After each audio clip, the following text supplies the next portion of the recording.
What exactly is the mark of the beast? Some say it's a microchip implanted in your right hand or in your forehead.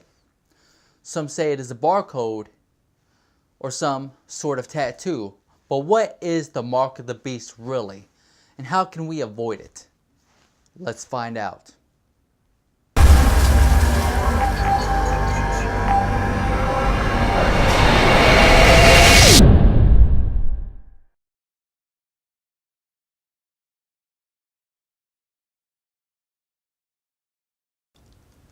First and foremost, I want to go over a few verses with you that gives us insight as to what this mark could be.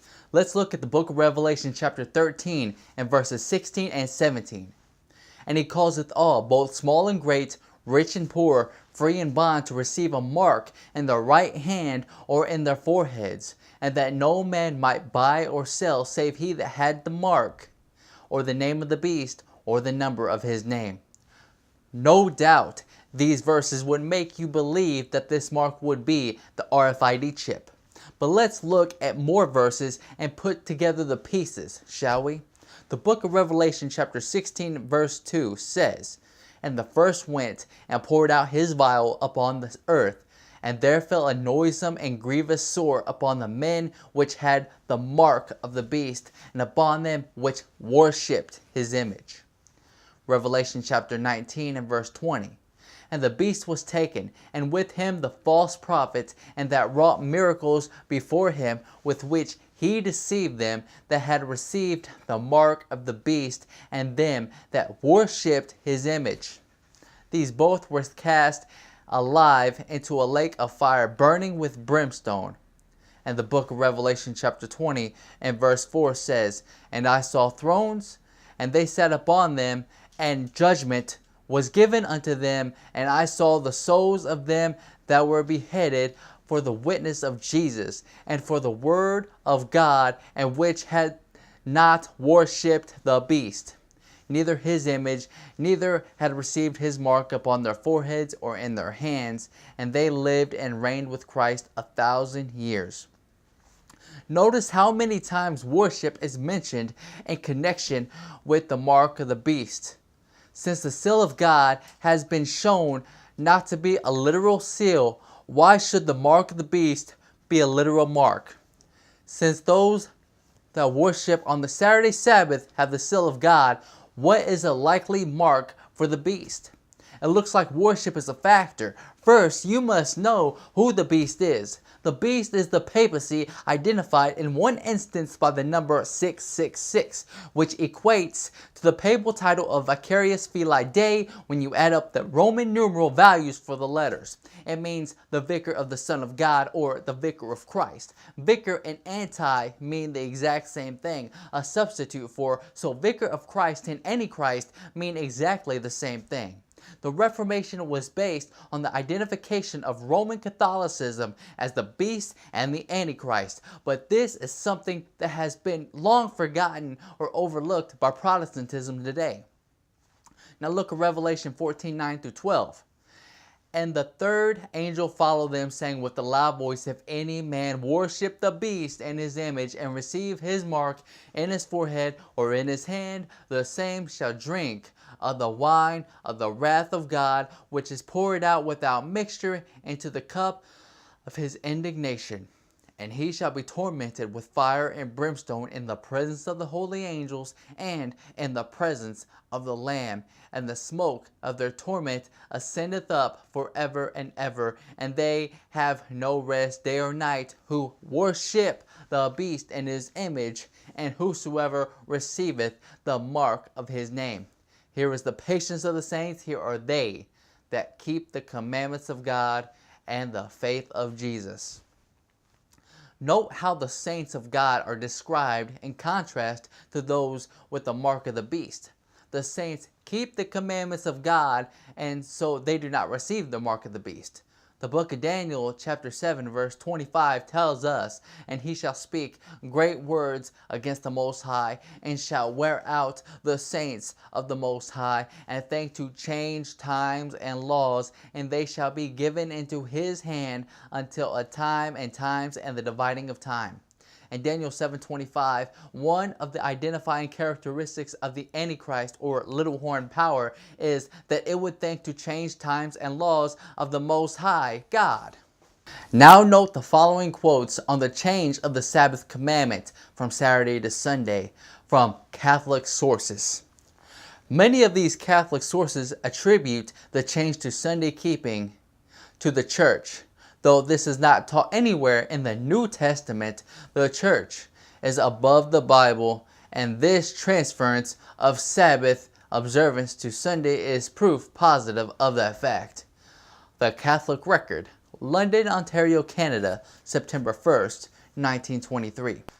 Sunday is an institution of the Roman Catholic Church, and those who observe the day observe a commandment of the Catholic Church. Source: Priest Brady, Elizabeth, New Jersey, News, March 18, 1903. Protestants accept Sunday rather than Saturday as the day for public worship after the Catholic Church made the change. But the Protestant mind does not seem to realize that in observing Sunday, they are accepting the authority of the spokesman for the church, the Pope. Source: Our Sunday Visitor, February 5th, 1950. Of course, these two old quotations are exactly correct. The Catholic Church designated Sunday as the day of corporate worship and gets full credit or blame for the change. This Rock, a Catholic magazine of apologetics of evangelization, June 1997, page 8. Right here, it is necessary to remind you that the day which you observe as Catholic Christians, and in fact, which all others who claim to be Christians do observe, is not the same day which is spoken of in the commandment.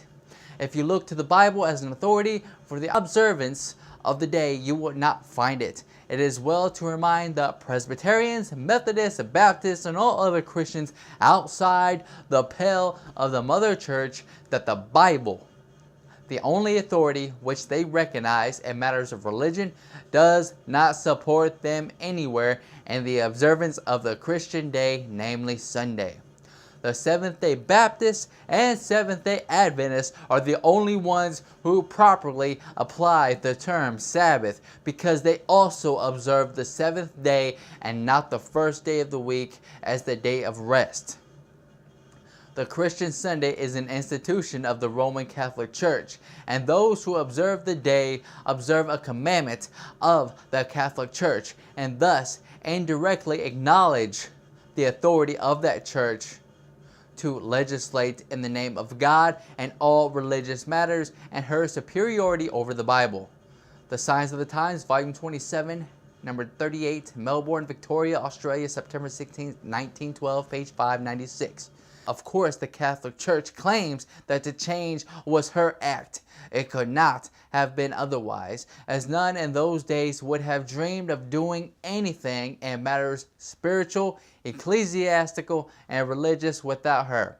This act is a mark of her ecclesiastical power and authority in religious matters. So the Catholic Church considers its mark of authority over the Bible to be Sunday worship. The Catholic Church claims responsibility for changing the day of rest from Saturday, the Sabbath, to Sunday, a change which is not directed by the Bible. Therefore, the mark of the authority of the beast is Sunday worship. Note that according to Revelation 13:16, this mark can be either the hand or the forehead. If the mark of the beast is in the forehead, you believe that the Pope is right and Sunday is the correct day to rest. You accept and believe the Pope's authority to change the law of God, the Ten Commandments.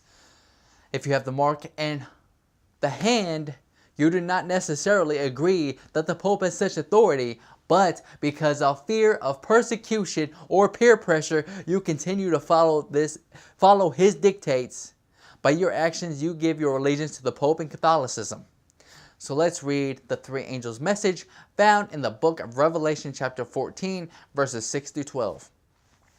And I saw another angel fly in the midst of heaven, having the everlasting gospel to preach unto them that dwell on the earth, and to every nation and kindred and tongue and people, saying with a loud voice, Fear God and give glory to him, for the hour of his judgment is come, and worship him that made heaven and earth and the sea and the fountains of waters.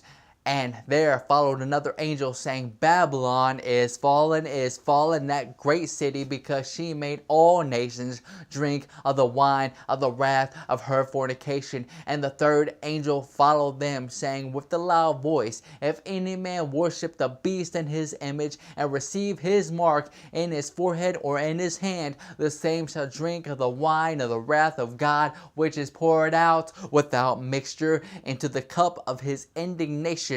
And he shall be tormented with fire and brimstone in the presence of the holy angels and in the presence of the Lamb. And the smoke of their torment ascendeth up forever and ever. And they have no rest day nor night who worship the beast in his image, and whosoever receiveth the mark of his name. Here is the patience of the saints. Here are they that keep the commandments of God and the faith of Jesus. Note that there are two groups of people mentioned in the third angel's message. Those that have the mark of the beast and will receive the full wrath of God, and those who keep the commandments of God and have the faith of Jesus. So those who keep the commandments of God will not receive the mark of the beast. Now notice who the dragon is angry with in the following verse. Revelation chapter 12 and verse 17 tells us, And the dragon was wroth with the woman, and went to make war with the remnant of her seed, which keep the commandments of God and have the testimony of Jesus Christ.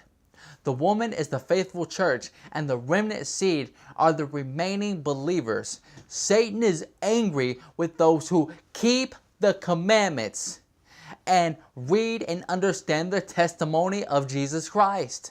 To sum up, the seal of God will be on those who keep the commandments of God as God wrote them, with particular emphasis on keeping the seventh-day Sabbath Saturday.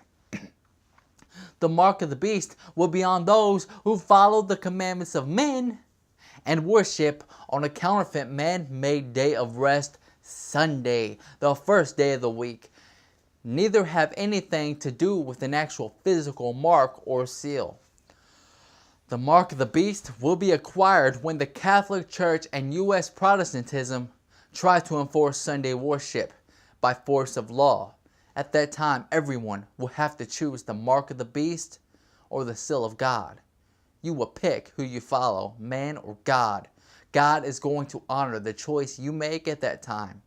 Revelation 13 and verse 15 says, And he had power to give life unto the image of the beast, that the image of the beast should both speak and cause that as many as would not worship the image of the beast should be killed.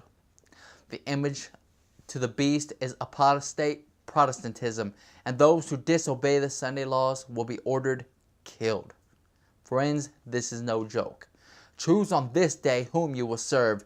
Jesus is coming soon. And until next time, this is John Tinsley with Everlasting Rock Ministries. And always remember, the truth never fails. God bless you all.